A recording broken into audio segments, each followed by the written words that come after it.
absolutely wild as Vern Gagne's All-Star Wrestling goes coast to coast and continent to continent. The greatest wrestlers in the world. He may be an apprentice carpenter, but I guarantee you he is a seasoned ring veteran. I've been hit with bar stools, bar rags, barmaids. I'm talking to you. They're scared that Hulkamania's still running wild. Oh, yeah. I got a big fat wife and 9 kids at home, and I gotta feed them. And take a look at Jesse the Body in real life. Open your hand once, if you would. You want to see it? This is absolutely unbelievable. Totally, completely out of control. He's coming in over the top. Hey! Look out!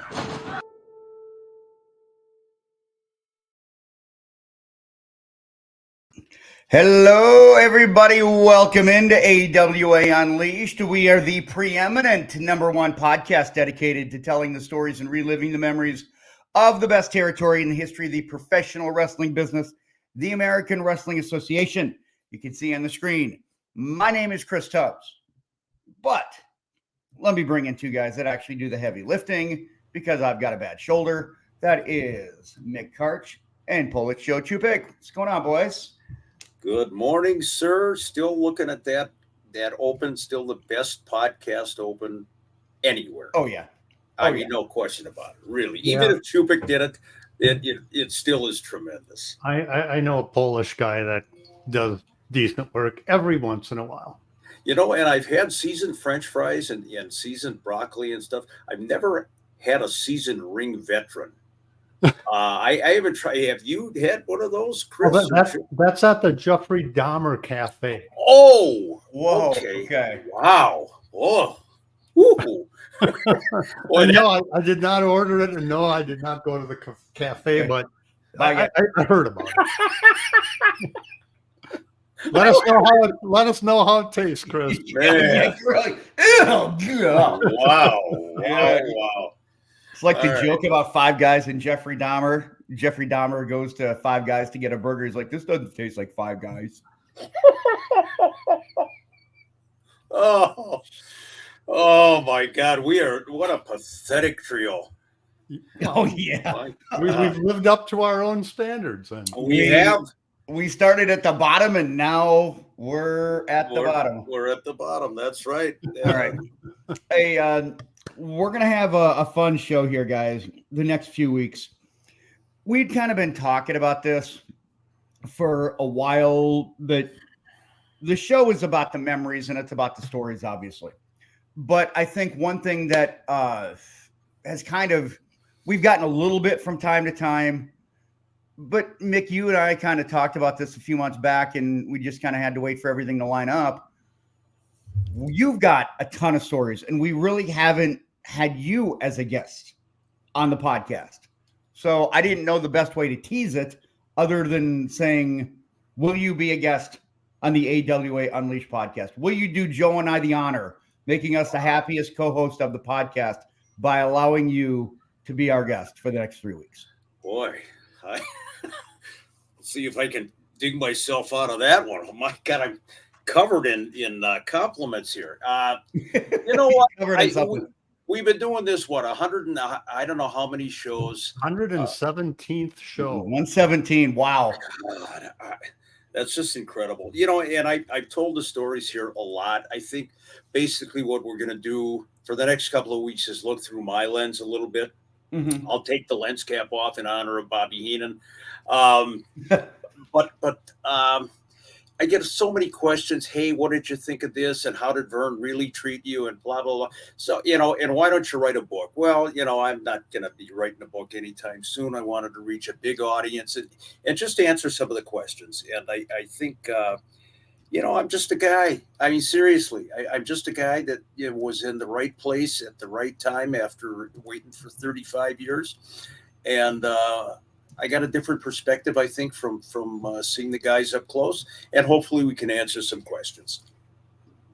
Okay, well, let's go ahead and get into it. But before we do, guys, of course, you know that we always have the two things we got to do. Number one, sign up for a YouTube membership. We've got the pinfall level. It's just kind of a one size fits all now.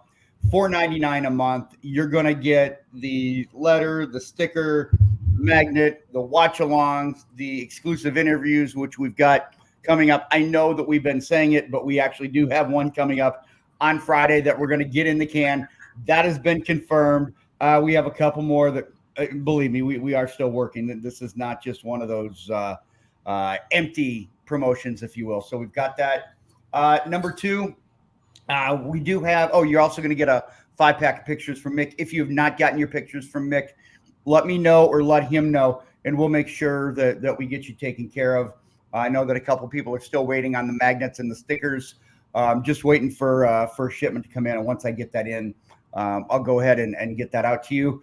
As well as TeePublic. That's where we've got T-shirts. We've got coffee mugs. We've got phone cases.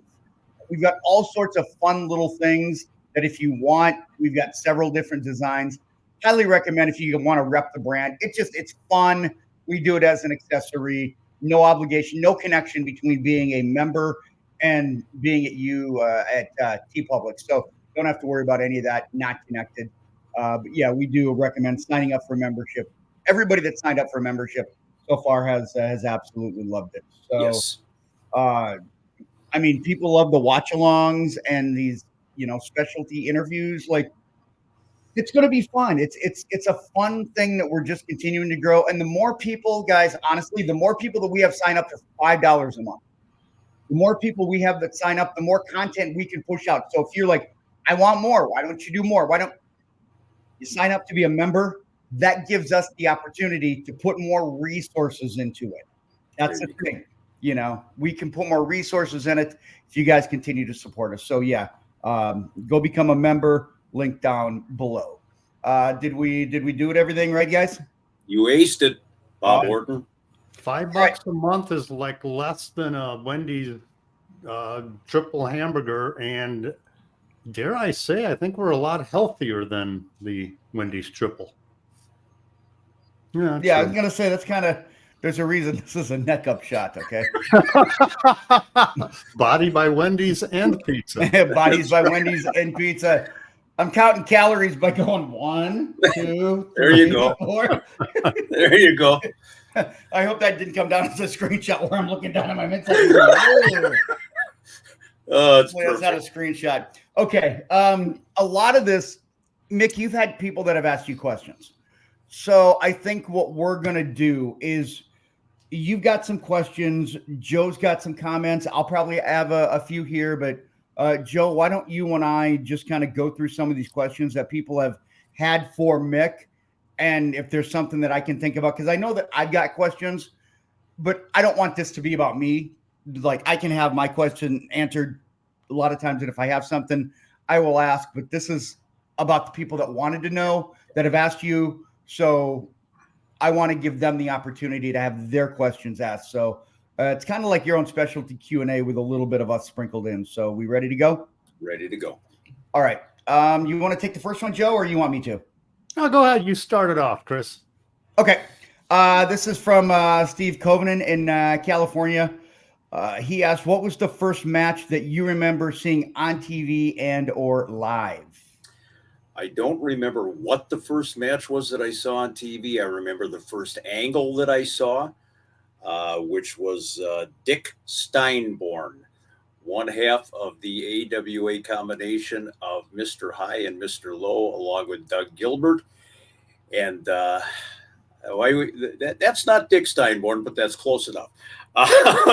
The live event featured that guy right there, Mr. Oh, I was gonna say, wait a minute. I thought I put the right picture up. No, you did. You're good to go. Shitty timing. I've already screwed this thing up. I figures it had to be Mick, the one that we are featuring you. 10 minutes in, I've already screwed this thing up. Well, it's very apropos, and the streak continues. Yes. Why stop at 117? Seriously. The first main event that I saw live was a tag team match at Minneapolis Auditorium, and you're going back to May 17, 1960. Good God, guys, that far back. tag match. One of the participants was Vern Gagne, and no, Vern didn't have that much hair when I saw him in the tag team match, and he was teaming up with a Baltimore Colts football star by the name of Gene Big Daddy Lipscomb. I don't remember why Vern brought him in as a partner, but he did. There's Big Daddy Lipscomb, and they took on the AWA Tag Team Champions, or to be Tag Team Champions. The AWA, again, wasn't officially formed until later on that fall. Stan Crusher Kowalski and Tiny Mills. That was the first main event that I saw live as a kid. My grandfather and my dad took me to the show, and I remember it like it was yesterday. These guys look bigger than life. So there you go. That's the first one. I don't remember the first TV match I saw. I do remember Marty O'Neill, though, front and center on the TV show. Question number 2. It's actually a two-parter. I'll go ahead and ask you both questions, and if you need me to repeat the second one, I certainly will, Mick. From Russ Soberg, what moments were you the most scared with a talent in an interview? And was there anyone that you had a beef or heat with in your career, or did you not get involved in the drama? Wow. Scared of, I don't think is the proper terminology. And a lot of people are going to say Bruiser Brody. No. Brody made me feel real comfortable ahead of the interview up in Winnipeg in 1986. Surprisingly, Joe, you were there. This was at the Showboat in 87. And I got into the ring with Adrian Adonis and Cowboy Bob Orton Jr. And Adrian had just brought Bob Orton Jr. into the AWA as his old bodyguard again. And did he have the cast? I don't think he had the cast. I do not believe he did. He may have forgotten it in the luxurious Showboat pool area. But he hated that cast, by the way.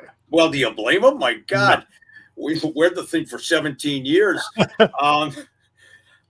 The situation was Vern and Greg told me, we're going to put Adrian over in a singles match or whatever. And then afterward, we want you to get into the ring and do an interview with Adrian, just do a follow-up interview. And I had mentioned to Adrian and Bob, we're going to do this right after the match. Well, two things. Number one, I had no idea what I was going to talk about. None. They gave me no setup. They didn't tell me what they wanted me to push or anything. Number two, I had mentioned it to Adrian earlier on, and as the match came to a cease, there's Cowboy Bob. As the match ended, Adrian and Bob are turning around and they're leaving. They're headed to the locker room, and I'm standing there in the ring with my thumb up my ass, waiting to cut a promo for two guys that apparently forgot there was a promo. But when they got into the ring, I just kind of winged it, and I said, Bob Orton, what is Bob Orton doing here? That type of thing, and it went well. Adrian started doing the bug eyes, the crazy bug eyes, like he was losing control in the interview. So I bailed. I said, I'm getting out of here, blah, blah, blah. And I left. And it really played out pretty well. It was kind of a spontaneous deal. I'll get out of Dodge. I'll let these guys rant and rave. And Vern was happy with it. So all things considered. So afraid isn't really the word, but it was just like, what do I do? I've got no liner notes. While it wasn't live TV, it was still live in the arena. That's it still creates some issues. Yes, sir. So kind of a follow-up from Russ there. So out of all the talents that came through the territory, were there certain ones that you feel maybe just weren't a fit with the booking philosophy, or the ones that didn't get over? And then on the flip side, were there some talent that you looked at and you're like, hey, man, I think they really would have done well up here? Yeah, and we've addressed some of this on the show. And again, you've got to remember the time frame too. We're into the later mid 1980s when I'm doing this stuff with the AWA. By the time I was doing it, but you go back as far as even the 70s. There were some talents out there that I thought would have been a great fit for the AWA, and some that came in with some big hype and went nowhere. And one of them was Mil Masters. And Mil had a reputation. He's in the national magazines. He's a worldwide star. He came into the AWA, and you could have heard a pin drop. He got a moderate response. I don't know why he just did not connect with the wrestling fans here. He wasn't here all that long. He was in and out. And I don't know if that was the plan from the beginning. Again, this is middle 1970s, but Mil Masters, big superstar, just didn't cut it here in the AWA. And the other gentleman, and this is John Tolos. And I think this is a matter of timing. John Tolos had a stellar career in wrestling, one of the greatest of all time, along with his brother Chris, both as a singles and tag team wrestler. By the time he got to the AWA in the early 1980s, he was in the twilight years, and he never advanced past mid-card status at best in the AWA. I think at that time it was just not doing John Tolos any favors to bring him into the AWA. I don't know why they did. He was in for a short run, and then he was gone. So there was two guys that I just, they didn't fit, and it showed in the crowd response. And as far as the guys that I think should have come in here, I've mentioned this before. One of those is Mark Lewin, seen here in his purple haze attire. Of course, he was aligned with Kevin Sullivan down in the NWA area. I think he would have been a great fit for Sheik Adnan El-Casey's army in the 1980s. I think he would have been terrific. And Don Morocco, not babyface Don Morocco from the early 1970s, but the Don Morocco that you see here, Don the Rock, the Beast, Magnificent Morocco, when he turned heel, one of the greatest ever in my estimation. And I think this could have been the situation. He comes back to the AWA after he's gone for a while. New size, new attitude, new Don Morocco, and I think he would have been a great fit. Yeah, I love heel Don Morocco. To me, Don Morocco is a baby face. Just it doesn't fit. There are some guys that they work in a certain persona. Yeah, babyface Morocco didn't. Heel, bad guy, villain Don Morocco, totally. Absolutely. The original Rock, by the way. There you go. Yeah, and one of the absolute best ever when you talk about heels in the business, just like you said, Chris. I would have loved to seen him come back, but he was busy doing other stuff out east someplace. Yeah. Yep. Idea for a show. Go back to, let's say, the early 80s and put together a dream card from all of the different territories that, just of the talent pool pre-WWF. I think that'd be fun. We can play matchmaker. You can be Wally Carbo, Mick. Don't know why I, would reference that in you, but what have you got against Wally? So you thinking we just take the early 80 to 85 or something from all the territories? You talking Charlotte and Portland, maybe 80 to 83, or before the exodus started happening here from the AWA. So 80 to 84, or maybe even late 83. I think that'd be a fun show. We'll do it. We're going to do it. Yeah, because that's basically what WWF was. Is all these stars from the territory, all of a sudden they just kind of got one central place, and it just happened to be, New York, as they say. Oh, there you go. Okay. Yeah, let's do that in a few. Let's do that a few weeks down the road after we're done with this. I think this one's yours, Joe. Question number 4 from Mark Sharber. He's kissing your ass to start with, but deserved. Thanks for all you have done and continue to do for the business, Mick. I love you, Mick. I have kind of a multi-part question for you. As I understand it, you didn't start doing TV for the AWA till 1987, but you had been around for so many years. What took so long? And then there's 2 more parts. Actually, answer that one, then I'll come back and do the other two parts of the question. Wow. What took so long? It was a different era, first of all. Guys that had positions with the AWA, whether it was a Ron Trotgard or Roger Kent or Marty O'Neill or whoever, were pretty well locked in. And not only that, but, I gotta say, I wasn't the most popular guy in the TV studio for a long time.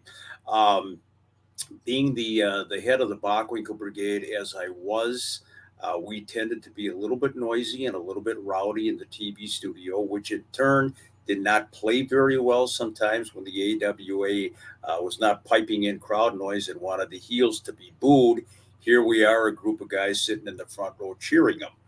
And it didn't play very well. I know a couple of times they came to Nick and said, "Hey, can you keep those kids' mouths shut a little bit?" I know Greg was not very happy with it. Jim Brunzell very diplomatically said, "Well, Mick, you had a lot of passion back then," which is, another way of saying you were a smart ass in the front row at our TV tapings. Plus, Wally Carbo went to bat for me for a long time with the AWA office, and he got shot down. I was close with Wally. I did a lot of publicity for him, did some personal favors for him, knew some of his colleagues. I had a really good relationship with Wally, and he was always pushing for me, but he would always tell me, "There's only so much I can do. I can't fight City Hall, basically." And, I get it. Wally had his own troubles with Vern going into the 80s, butting heads all the time. And, the last thing on his mind is getting me a job in the AWA. So, and I didn't make a lot of waves looking for a job. I was going to ask, when you started out as a fan and, the Bockwinkel Brigade, were you ever angling to try and get a job with the AWA? Was that your ultimate goal, or were you just being a fan and just kind of going along for the ride? Was that ever anything that you were kind of playing the long game? I wasn't playing any long game, but it was something that I wanted. Okay. I wanted it, from the time I was a kid. It was a dream, but I never played any angles, never did any of that. For some reason, we've talked about this many times. Roger Kent got word, and I don't know from who, that I was, starting to get interested, and this is mid 70s, maybe late 70s, interested in doing something with the AWA. And man, he felt threatened by this, snot-nosed kid who thought he was going to take Roger's job. But I never actively sought it, other than having Wally be my spokesperson. But it was something, of course, from the time I'm a kid, I dreamed of doing it, but never angled for it. So just a side note, you're right. I mean, it's tough to take over Marty O'Neill and then Mean Gene Okerlund. And Gene was here until May of '84, I believe. He was part of that first exodus. You started in '87. So the reality, there was only a 3-year window for you from the time that you, I think, truly had an opportunity to at least be the interviewer to when you actually did. I look back at, and then, you had Ken Resnick come in after that. And after Ken left, which would have been 85 at some point, 85, 86, actually. I remember some of the guys that were brought in an attempt to be the interviewer. I don't want to disparage the guy by saying his name, but there was one guy, former radio guy, who liked to hit the sauce a little bit. I think he lasted, less than a head of cabbage as it goes nowadays. He could not even start an interview, let alone get through the interview. And I look at somebody like that and then look at, now brace yourself, Mix, I'm going to be nice here. Look at the talent that you had and that you could have provided.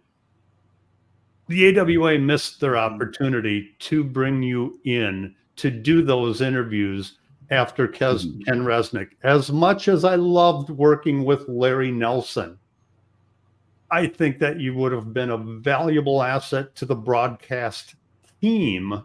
Whatever, color commentary, play-by-play commentary, even though Rod Trongard was there. I'm going to say that the AWA missed its boat. So pick yourself up off the floor now, man. How did you how did you finally break through then?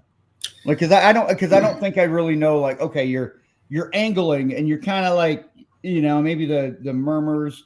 Did you put out the feelers? Did they put out the feelers? And ultimately, how do you get your foot in the door without like threatening people, or were they still threatened when you got in? I don't think so at that point. Like Joe said, this is AWA's transition. When I got on board the train, it was basically running out of steam. So did you know that you were kind of getting in and it was going to be limited? Like you knew that this thing was heading towards going to run into a brick wall and you were just going to try and get as much out of it as possible? No, I knew the status of the AWA in the business. I knew what was happening to the business. I was happy to be there. I was happy. I was elated that I got the opportunity. And, talked about this before. It wasn't anything that I did. Nobody reached out to me until Nick Bockwinkel saw some tapes that I had done in Winnipeg, along with my broadcast partner. And Nick was pretty impressed. And I believe he's the guy that finally kicked the door in. It wasn't Wally. Wally, by that point, was just like, I'm done fighting City Hall here. One day at work, I get a call from Greg, and Greg says, you want to come to Las Vegas and do some ring announcing? Yeah. And he said, Nick is very, very high on you. We've got our first taping will actually be in Minneapolis, August 1st, 1987. And do you want to come on board, at least come down to audition, give it a shot? I said, yes. And, and I'm not putting myself over here. In my mind and in my head, I had done this shit for, since I'm 9 years old. Yeah. Plus I had experience with Eddie Sharkey's group. So I wasn't going in there blind. I wasn't going in there unprepared. Little trepidation, obviously, because this is now the worldwide stage on ESPN. But yeah, I got to thank Nick again. Nick is the guy I think that finally opened the door. So I want to finish up. Mark had another part to his question, and I'll answer the first part of the question for you, but you can comment on it. Do you think you had the talent to work for the WWF or WCW? Yes. The main question, so why do you think that didn't happen? I think it's kind of the same thing, Joe. You got Tony Schiavone and you've got Jim Ross and you've got whoever that are locked into their positions. The story about me turning down the tryout with the WWF is well documented. But even then, you had a revolving door of announcers. We talked about this too. So just to for those that don't know, kind of take us through. Did you have a tryout with the WWF? Or they offered, just in case people don't know the story? Yeah, they offered a tryout in March of 1988 or early April of 88. Jack Lanza, who I had known for 20 years prior to that, was an agent for them. I had started SNR in March of 88, and Jack was impressed. He put my name out there, and Vince was going to be up in Duluth, Minnesota with the WWF house show. Jack asked me if I wanted to come in for a tryout. At first, I said, absolutely, love to do it. Well, then, lo and behold, my daughter is born. Basically, at the same time, I was, supposed to go up and do the tryout. And I just asked Jack, I said, hey, you know what, if I turn it down now and put it on hold, am I going to be, screwing myself for down the road? He said, no. As long as Vince knows what's happening right now, you'll be all right. We'll revisit this. They never called again. And I've said so many times, it was my lack of aggressiveness. Joe, to your point, did I have the talent? I think so. I think I measured up pretty good to, a lot of the guys that they had back then, but I didn't send out tapes.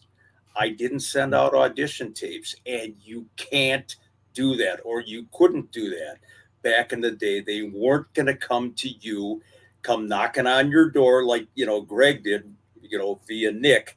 Certainly not WWE or WCW. They weren't going to do it. I didn't send out tapes. They knew who I was. I was out here, and I figured that was enough. And I would kind of resign myself. This is what I'm going to be doing. I'm going to be doing local TV forever. So that's how that played out. That's really interesting. And I know we've got a bunch of these questions, but if we don't get to all of them, like, we can go as many as we want because there's so many stories that you've got. So if we get through a handful of these, we'll just keep rolling them over. And I apologize because I know when we came up with this, my questions are going to be more like follow up kind of because I've got so many things and I've heard a bunch of things, but if there's something that comes to mind, my thing is I'm just going to kind of piggyback off of a lot of other things. I hope that kind of makes sense, guys. Yeah, it does. And I asked the page members of AWA and the Slick page, and I was inundated. I'm really grateful. It does an old guy's heart good when people actually send the questions and say, "Hey, how about?" And so we got enough material here. Yeah, no question. It'll be Mick Karch. Oh, Mick Karch. I like that. Wow. The entire month is all about Mick. It's Mick Karch. Oh, dude, I love that. Wow, I love that. Yeah, okay. It must be appropriate that it's also Mother's Day, in the month of May, and I've been called that more than once. So, but that's your first name. There it is. Yeah, Mother Mick, ladies and gentlemen. Mother Mick May. That was what I was thinking. I get it. I get it. You got any more questions, by the way? No, that's pretty much it. That's it. Good night. That's it. From Gail Lynn Peterson, she writes in, when you were on Saturday night at ringside, who were your favorite and least favorite interviews? And then a follow-up on that, who do you wish you would have had the chance to interview? Wow. We've got some pictures, Chris, that I know you're gonna put up there, and as you do, I will explain who was what. First of all, as far as my favorite interview, people are gonna think, "Hey, it had to be Bockwinkel." No, wasn't Kurt Hennig because I didn't have Kurt on the show. You might have to, you might have to fill some time here. I think something. Oh, that's fine. There's a picture of me and a bald-headed guy with a beard. That's who I thought it was going to be. Was actually my favorite all-time interview. All right, I'm going to remove myself. You guys fill time for about 30 seconds. Could you say that it was a dog-eat-dog interview? It was a dog-eat-dog interview. I had never interviewed Mad Dog Vachon prior to that, and now we're going to 1990.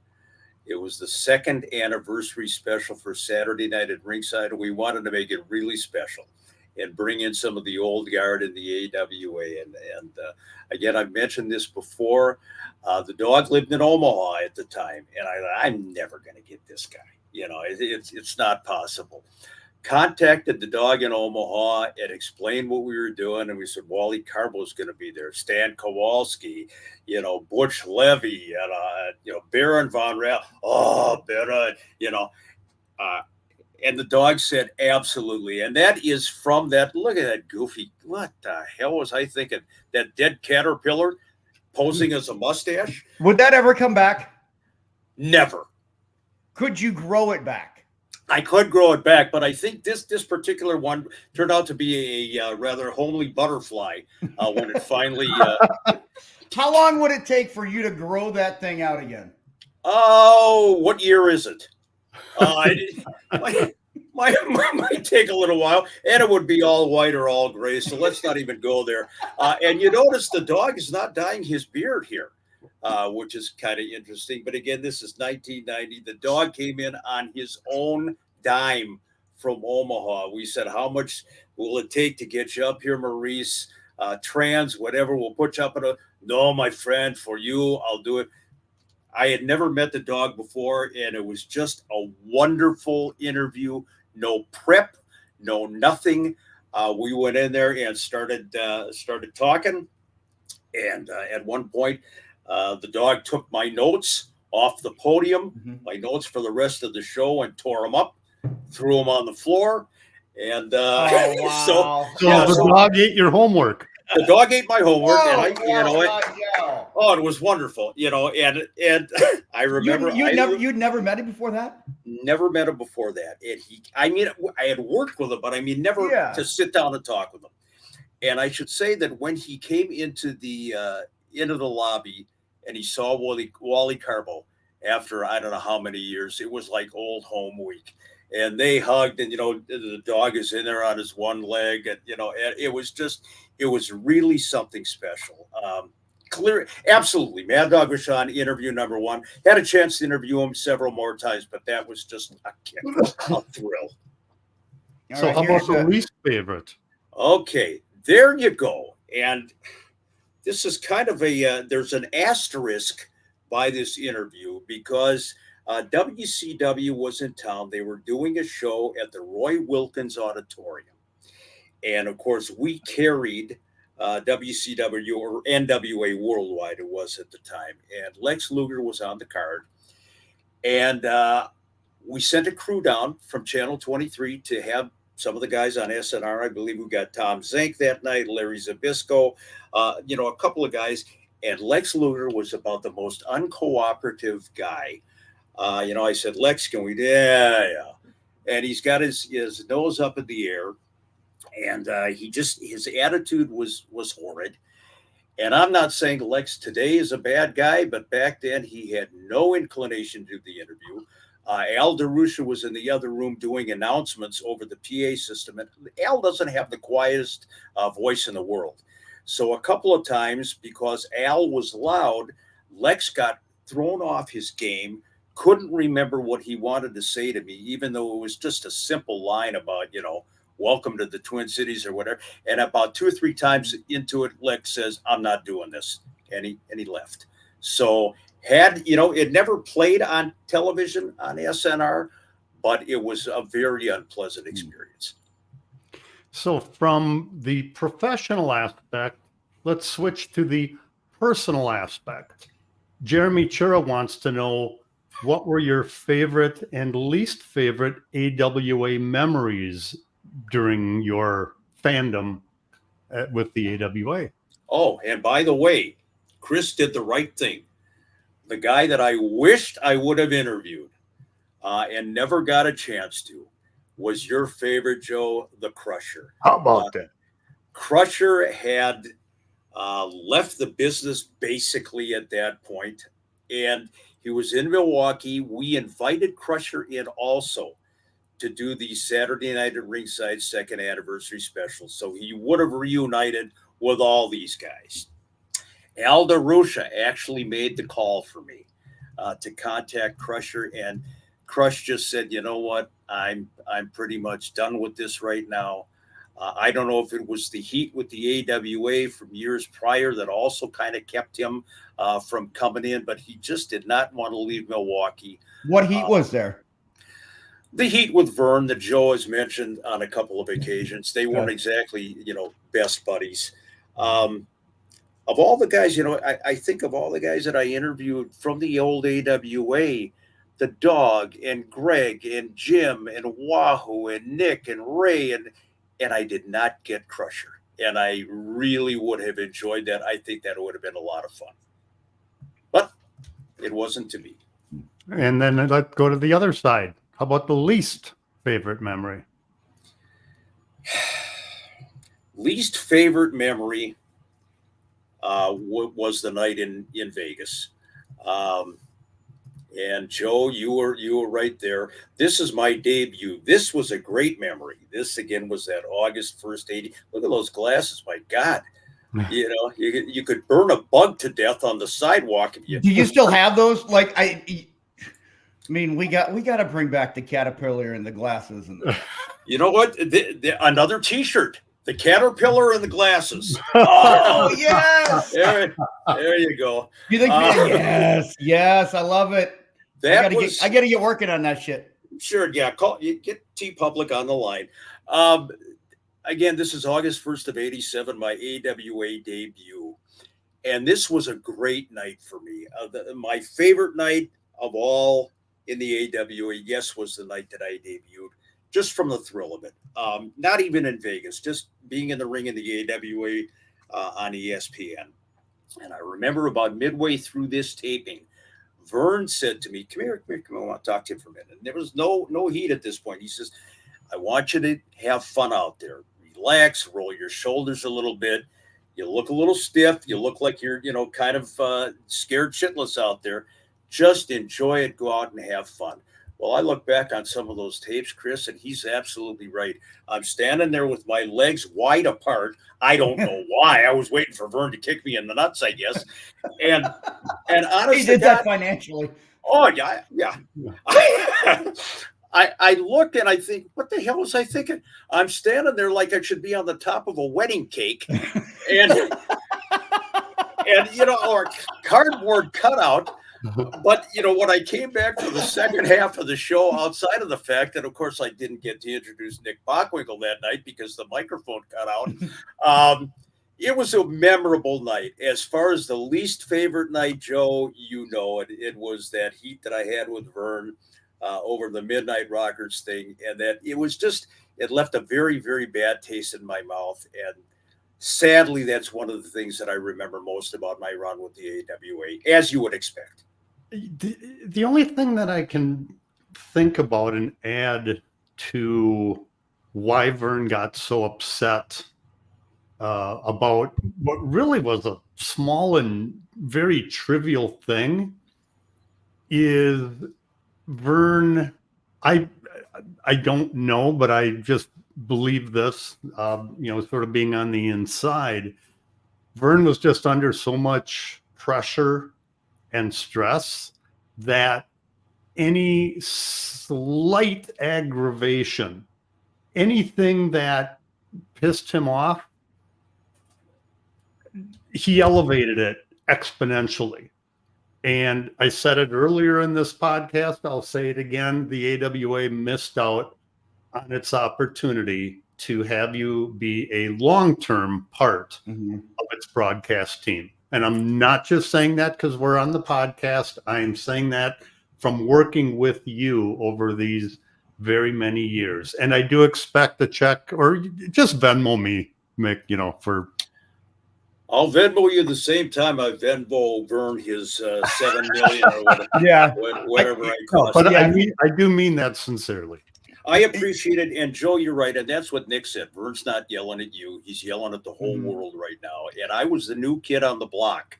Yep. He was used to Larry Nelson being there. Larry's not there. I am.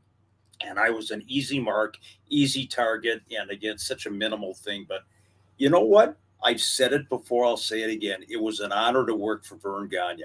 And outside of that incident, I got along well with him. Didn't have a lot of interaction. Most of it was with Greg, but it was always cordial with Vern. Yeah. And, you guys talk about your relationship. I will say that, me growing up in that era, and again, we got more questions. It's Mick Karch. Like you said, Joe, I fucking love that. It's great. The whole month is going to be about Mick. So we're going to add another show or two. I hope that's okay, Mick. We're going to make that production note on that. But in all seriousness, like I was watching at that point, and it was, NWA, WCW, the Saturday night. You had, the Monday night, mostly Saturday night's main event was kind of the big thing. Like once a month it would take over Saturday Night Live. But then there was ESPN and AWA at the Showboat. And that's where I first saw you. I'm a kid. I love wrestling. I love communication. Like I've always wanted to be in broadcasting and sports and wrestling. And thankfully, that's what I get to do now as a job. But when I saw you, it was like, you just resonated with me more than the wrestlers, more than anybody. Like I was watching you because I'm like, this is the guy I want to be Mick Karch when I grow up. And it sounds so silly, right? But it's like you had the job that I wanted because you got to be around wrestling. You got to announce wrestling. You got to talk about wrestling. You were in broadcasting, and it was like everything. So I know it wasn't just me, but you had a very profound influence, even if you didn't know it at the time. And that's why this project, it's a passion project for me, but to be able to get you involved and then have Joe involved, like this is the apex for me. Honest to God, it's like not hyperbolic or anything. Like that's my first impression of you was just like, wow, this is that guy's made it. So, I want to be where you were at. Chris, could you say that you're a slick Mick guy? I'm a totally slick Mick guy. I'm not wearing. Well, you have to ask me that when I'm not the. Well, I was lazy today. I was running late. My daughter was running late. I had to get a general slick Mick. The one time I don't have the cup. Jesus, Joe, look. Don't set me up when I don't have it. You make me look like an idiot. That's why I said it, because I figured you would have brought that up earlier. No, see, Chris, I don't need you to make me look like an idiot. I can do that on my own. Bobby Heenan, 1978. Chris, I want to, first of all, thank you very much. Secondly, what you said about how you perceived me, I had the same dreams about the business. That's why I say I'm just a guy. When I fell into this or got this, especially SNR, this was everything I ever wanted. I was a wrestling fan. I wasn't necessarily out to be a sports broadcaster. I wanted to be a wrestling announcer in my own hometown. And I was blessed. I got a chance to do that, and it's just like I got to do something, and the wrestlers have said this. I got to do something for a long time, and I'm still doing it. Never made a lot of money, but it was something that I wanted to do. I got to live whatever level of dream it is, and everybody should have that opportunity. So when you were talking about, this is the guy, this is what I want to do, I get it because that's what I wanted as well. But I thank you. I thank you both very much. I really appreciate it. Let's go to another one here before we wrap it up. Again, we're gonna pace this thing out. We got a shit ton of questions. If you got more, let's hit Mick up because I know we've got many more in Mick Karch. I still love that, by the way. Let's go last one here from Mindy Lazarus, if that's okay. She loved watching the late Bruiser Brody in action. Did you have the chance to work with him during his time in the AWA? I did not. Interestingly enough, I was camera guy shooting pictures, but from a TV standpoint, I did not work with him.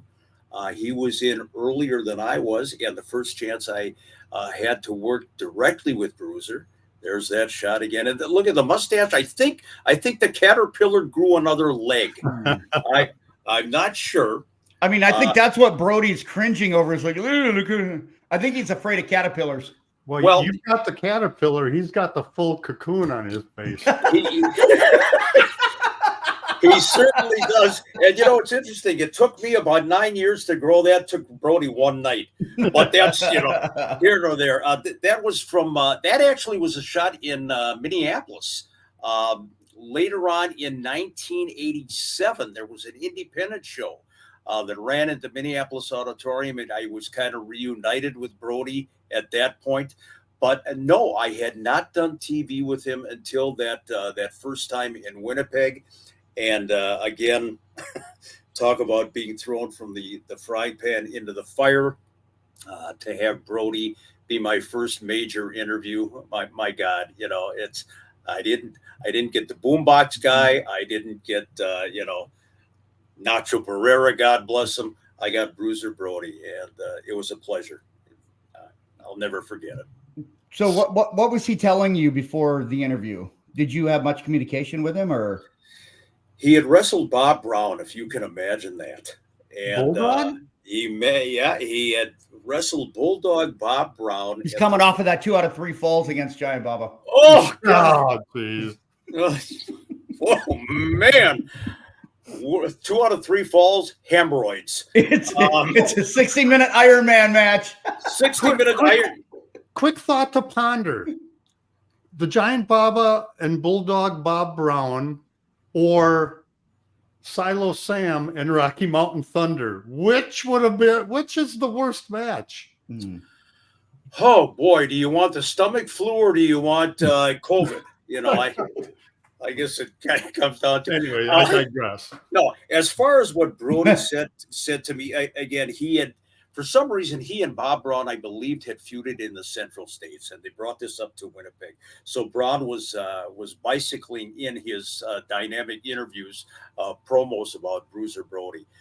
15,000 seat arena, Winnipeg, and they drew about 700. It was just, a disaster. It was West 4 Wrestling, an offshoot of the NWA. As far as what he said to me, Chris, it was after the match, and I said, "What do you want to talk about?" He says, "What do you want to talk about?" And I'm not doing Cody Rhodes on you here. And I just said, "I'll just recap the match, and you guys are talking about a rematch. We'll go from there." He says, "I'll follow your lead." And that's exactly what. There was no prep. There was no nothing. Turn the cameras on. I think we did 2 interviews back to back. And afterward, he said, "Job well done." And that was it. That was the extent of it. So quite the experience, and couldn't have felt more comfortable than I did working with Bruiser Brody, even for that few minutes. For all of his wildness that you saw at home, whether it's in an interview or coming out to the ring, just being the wild man, he was a pro. Oh, yeah. I mean, from the way that he treated me, the production people, the behind the scenes stuff, to delivering his interviews, Frank Goodish, he's one of my all-time favorites. I just got to say that. He scared the shit out of me when I'm watching him on TV before I started in the AWA. Scared the shit out of me when I had him sitting next to me in my 1984 Dodge Charger car, driving him back to the hotel. But he was just so flippin' good. And I got to add, he was very nice to me. Not only a pro, but he was just a genuinely nice guy. You wouldn't think that by looking at this guy, but I got nothing bad to say about Bruiser Brody. The pro in pro wrestler. And I feel like sometimes that's the organicness, right, Mick? I mean, it seems to always come back to it. Like, he trusted you as well. I mean, you had somebody like Bruiser Brody who trusted you to make sure that the interview went well, because if you go off the rails, then he's got to follow you. So, I mean, that I feel has got to be another ultimate compliment. It absolutely was, and it surprised me. And I don't know if he sensed that I was really nervous and had trepidation about interviewing him, but he put me at ease right away. And Chris, I talked to you about this before. The Brody transformation at an arena, you'd be sitting next to the guy, and he's soft-spoken. I mean, just like your next-door neighbor. And then all of a sudden, "Hey, Frank, you're up." And then he poured a little water on his head, and the doors opened up to the arena, and the bark started, and it was just like 2 completely different people. Absolute magic. Very similar to another guy, Baron von Raschke. Yeah, absolutely. Quiet, mild-mannered, driest, funniest humor that you can think of. He got in front of that camera, and he went from Jim Raschke to Baron von Raschke. Good analogy, buddy. All right, let's go ahead and let's end it there with the questions. We'll if you got more, email Mick, or you want him emailed, right, Mick? I mean, do yes. You want him on page? Okay, yep. What's the email that you want people to send it to if they've got questions? It would be Mick Karch 113@gmail.com. That's okay. it. All right. Well, let's wrap it up by, you guys know the deal. Again, we want to ask you guys that you want to go ahead and subscribe to the podcast, become a member. We've got 1 membership tier now, guys, $4.99. That is everything. It's easier for housekeeping. And frankly, I think you're going to get a whole lot more for $4.99, because you're going to get our interviews. You're going to get the watch alongs. You get the live chats. You get it a day early. You get the letter and the magnet and the sticker. And if you haven't, just know that I've still got a couple that I'm waiting on some shipments, but I'm going to get that out to you. You're also going to get a 5-pack of pictures, 4x6 from Mick's collection. If you haven't gotten those, let me know or let Mick know, and we'll make sure that we get you guys hooked up. But for $5 a month, if you guys like the podcast, and we know that you guys are telling, hey, can you do this? Can you do this? Absolutely. We would love to do more. We need you guys to continue to kind of help us out, though, because the more resources that we have, the more shows that we can do and the more content that we can pump out. And, you know, the magic words today in this business are all about 2 words: content creation. And we want to create more content. But if you guys are going to subscribe and become a member, again, $5 a month for that, as well as TeePublic. I've had people asking, hey, where do I get t-shirts? Right there, teepublic.com, Unleash Plus. It's got a whole bunch of different things. I apparently, if you guys are interested in newer designs or you've got ideas for stuff, let me know and I'll see if we can come up with something. If you guys want more ideas, more designs, just let me know and I'll put them up there. But we've got phone cases, we've got t-shirts, we've got hoodies, we've got stickers, we've got magnets. What else do we have? I mean, we got so many different things. So again, TeePublic, Unleash Plus. Few minutes left here, guys. What do you say we give some shout outs and then we bounce? Sounds good. I would like to give a shout out to Jim Elliott, my good friend north of the border. Jim has rapidly become a very involved person on the Slick Mick page and listens to us all the time on the podcast. Jim, thank you for your support and your encouragement. Really appreciate it. My shout out this week goes to longtime listener and fan, Jim Sprenger. Jim, thank you very much for being a fan of AWA Unleashed, despite having to listen and watch us every week. Mad Dog, who's got Mad Dog in the background? Who let that dog out? Yeah, he's ready. He's telling us, wrap it up, guys. Come on. Right, come on, take it home. Yeah. Mine's gonna go to Brandon Dack. He is such a good dude. He's been a supporter since day one. He helps moderate the fan page, is always very active in answering people's questions. If they've got questions about the podcast or how to subscribe or, you know, this or that or the other, Brandon is willing to take the lead. And he's always asking me, hey, if you need this, let me know. So I rely on Brian and Jeremy and Brandon. So Brandon, this is for you, buddy. Just keep it up, man. We so appreciate you. You help kind of take some of the pressure off with us. So again, more questions over the next few weeks. It's Mick Karch. Fucking love that now. God, I wish I would have thought about that. Oh, Joe, you're a genius. You magnificent bastard. That's all I got. Wow. Well, I got, one thing that, we always do the t-shirts and the subscription.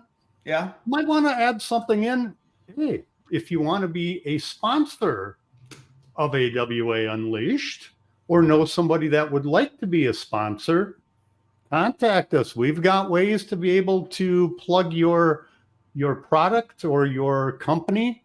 We'll do our best, which some weeks is better than others. You've seen our best, so the bar might be low. When was that? If you want to get involved with this, you want to be a part of this clusterfuck. Yes, absolutely. Yeah. Wow. You had to wait till my show to call it a clusterfuck.